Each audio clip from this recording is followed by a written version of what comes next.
Hello mga kasabong, Ninyo Anthony sa El Nino Conditioning System, ang observant na magmamanok. Shout out sa lahat ng members. Shout out sa lahat ng mga subscriber. Shout out sa lahat ng mga followers ko. Shout out sa lahat. Kahapon may dalawang namalato sa akin. Shout out sa inyo.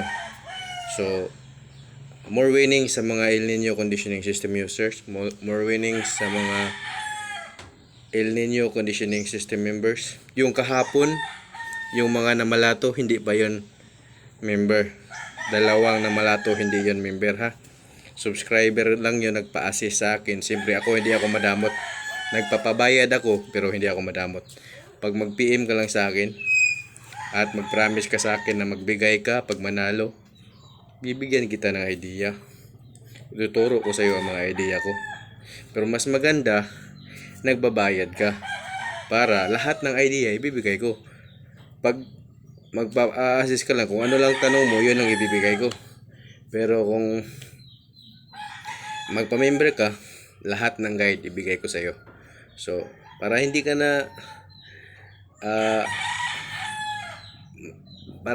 na mapapagod ka kapanood ng video ko, magpa-member ka na. Tiyak i-score ka ng champion. Magcha-champion ka pag alam mo na ang El Nino Conditioning System. Pero dito sa video ko, pag tahiin mo lang to, magcha-champion ka. Kahapon, dalawang namalato. Subscriber lang yun, hindi yun member. Dalawa namalato kahapon. Panalo mga manok nila gamit ang El Nino Conditioning System. Mga subscriber ko yun, nanonood lang yun. Sa mga turo ko, nagcha-champion na. Pero kung gusto mong bigla ang matuto ka na agad, kasi may mga sikreto talaga ako eh. Magpa-member ka sa akin, ganyan lang. Hindi katulad ng ibang lalaki. Ang hirap pa matutunan, pag-aaralan pa. Ito sa akin, aral ko na to. Ipapasa ko na lang sa inyo, naka-video at naka-chart. Siguradong papalo agad ang manok nyo. Isang linggo lang, papalo na ng super ang manok nyo. Pero kailangan mong sanayin mo ang manok sa sistema ko para tuloy-tuloy ang panalo. Para tulad ka ng yung nag-champion ng 4 na bisis, nag-champion ng 3 bisis sa isang buwan, nag-champion ng 2 bisis sa isang buwan. Ganon ang magiging score mo pag member ka sa akin. Kaya kung subscriber ka, nananalo, yung 16 wins na bago lang nagpa-member. Subscriber ko lang yun dati. Pero 16 wins na. 16 wins. Wala pang talo. Oh, ganyan po. Hindi po yan pagmamayabang. Makikita mo nyo yan sa Facebook ko. Ninyo Anthony Moanya. Conversation namin. Nagpapasalamat siya at namalato. Ganun po. Ando na yung ibang screenshot ng conversation namin. Mag-screenshot pa ko uli. Tsaka yung mga laban niya nasa comment section kasi gusto ko nang kumita sa Facebook. Ayaw ko nang mag-upload ng laban. Sa comment section ko na lang ilalagay. So, ang pag-uusapan natin ngayon para naman may matutunan kayo sa akin sa pagpanood nyo. Kasi may nagsabi, sayang lang daw oras niya sa papanood sa akin. Magpa-member ka. Pero ito, may tuturo ako sa inyo na bloodline na madaling ihanda. Alam nyo ba, nagkaroon na ako ng manok 11 times winner. Ako mismo 11 times. Ako nag-breed 11 times winner. Alam nyo ba anong bloodline yun? Hindi pa yan sumikat yung mga bagong kombinasyon nila. Bago lang yan gawa nila eh. Itong manok ko na to, napanalo ko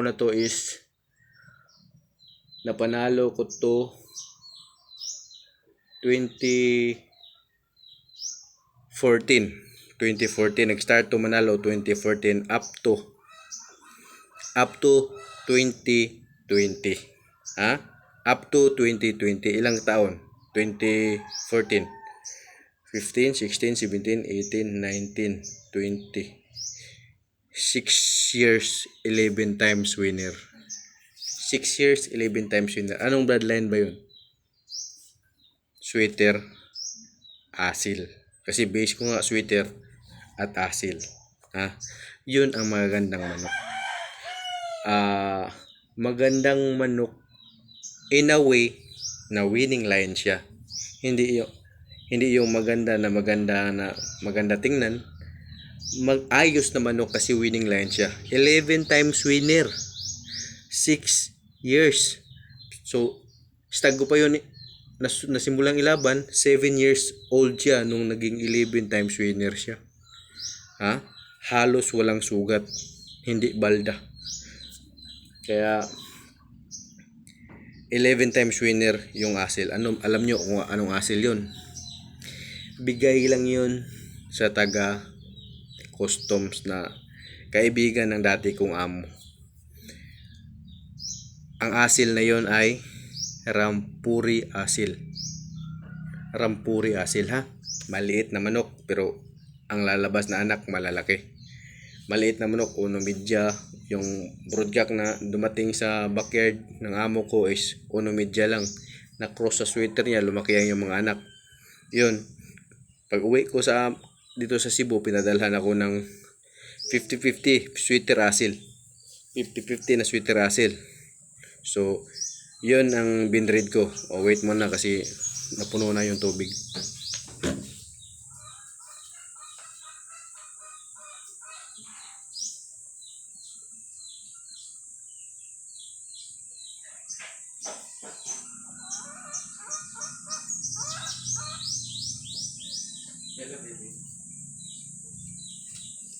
Back to the ball game. Sweeter asil, ha? Hindi pa yun sikat yung mga asil, sweeter asil nila ni Patbil. Ni Abilio. Bago lang yan sumikat yung sweeter asil eh. Ako subok ka na yan. 2014 pa lang meron akong sweeter asil. Rampuri asil at 5K sweeter. Pinag-cross ng amo ko dati. Nakahingi ako ng isang stag. Alam niyo ba anong sitwasyon ng stag na binigay niya sa akin? Patalita.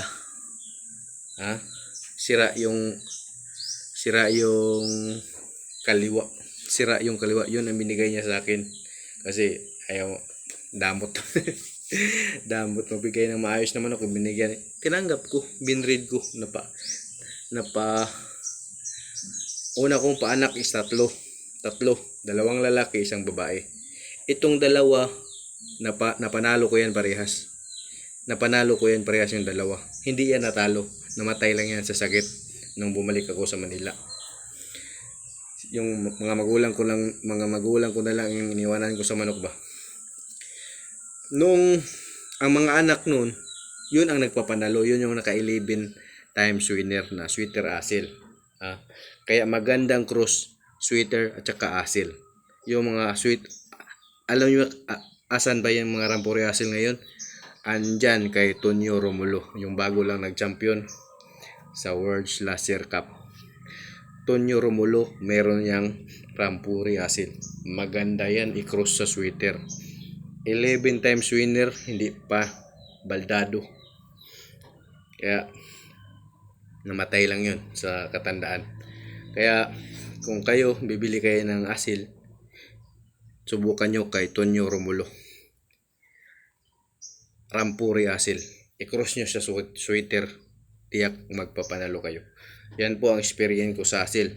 Madaling ikondisyon, hindi sakitin. Ano ba?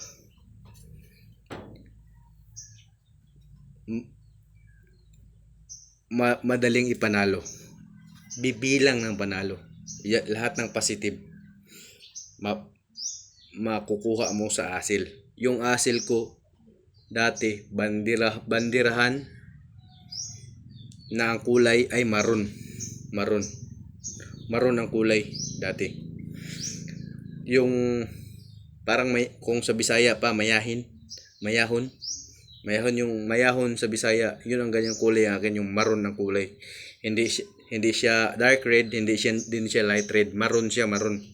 Mula pulok hanggang likod, maroon, walang ibang kulay. Dibdib lang ang itim. Bandirado. Yun po ang manok ko dati. Ewan ko mapalabas ko ba, nawala na yung ano na yun eh.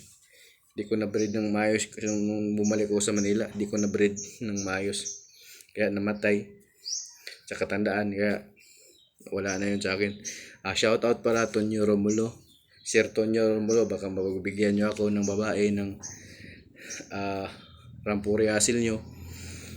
Dadami ang bibili sa inyo ngayon dahil sa sinabi ko sa kanila na ang Rampuri Asil ang magandang asil pang cross sa sweater. 11 times winner. Walang sugat-sugat. Kunti hindi nabalda yung manok. Kunti lang ang sugat kasi umaatras sa ere talaga ang palo nila. Lalo na pag naka-El Nino conditioning system. Magpa-member na kayo sa akin. Sa gustong matuto sa El Nino conditioning system, magpa-member na kayo sa akin. Papalo ng super manok nyo 1 linggo pa lang. Salamat pala God Almighty. Kagabi may nagpa-member. Ganun. Anong isang araw may nagpa-member. Ganun. Salamat po sa blessings na bigay nyo po, God Almighty. Salamat po. Sana igaya nyo pa po ako ng matagal. Enlighten nyo po ang isip ko sa dapat kong gawin. Alam ko kayo po, God Almighty, ang nagturo sa akin sa mga kaalaman na to. Kaya lahat ipagdasal nyo sa Panginoon. Ipagpasalamat nyo. Araw-araw ako nagdasal. Kahit dati pa nung bata pa ako, tinuruan ako ng magulang ko, araw-araw magdasal. Kaya mahirap kami pero napalaki kami ng magulang namin na malayo sa sakit. 5 kami magkakapatid at magulang namin. Hanggang ngayon buo pa rin ang pamilya namin dahil sa pag-iingat ng aming mga magulang sa amin at pagtuturo ng mga mabuting asal. Kaya hanggang ngayon buo pa rin ang pamilya namin. Andyan pa rin ang 5 kong kapatid at ang magulang kong 2. Kaya salamat po God Almighty sa binigay niyong health sa magulang ko at sa pamilya namin. Kaya kung gusto nyo matuto sa El Nino conditioning system, magpa-member na kayo. Sigurado 1 linggo lang super na manok nyo. Pero sundin nyo pa rin ang 28 days conditioning ko. Dapat consistent ang palo nila sa linggo-linggong pang-spar nyo. Dapat consistent, paangat ang palo nila. Nagli-level up ang palo nila bawat sparring nyo. Ganyan po ang El Nino conditioning system. Pag medyo bumaba yung activity ng manok nyo, may mali kayong nagawa. Kaya pwede kayong kumonsulta ulit sa akin. Baka mayroon kayong pinasok na sistema na hindi nag-match sa sistema ko. Kaya keep on touch with me sa mga member ko. 100 mahigit na yan sila. At 90% nagpapanalo. Kahapon 2 na malato. Hindi ko yun member. Subscriber lang yun. Yung 2 na malato kahapon. Nagpapasalamat sila sa akin.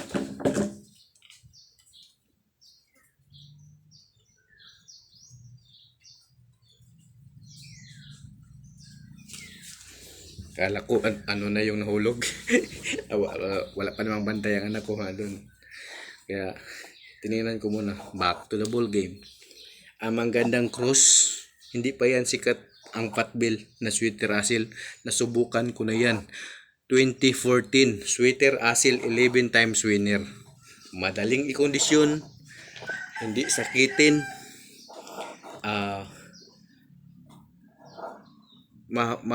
Maaasahan mo kahit sa basaan. Kahit sa basaan, maaasahan mo yung mga Sweater Asil na cross. Ang asil na gamit ko ay Rampuri Asil. Alam ko galing yun sa custom sa kaibigan ng backyard ng amo kong backyard, ng backyard ko na amo.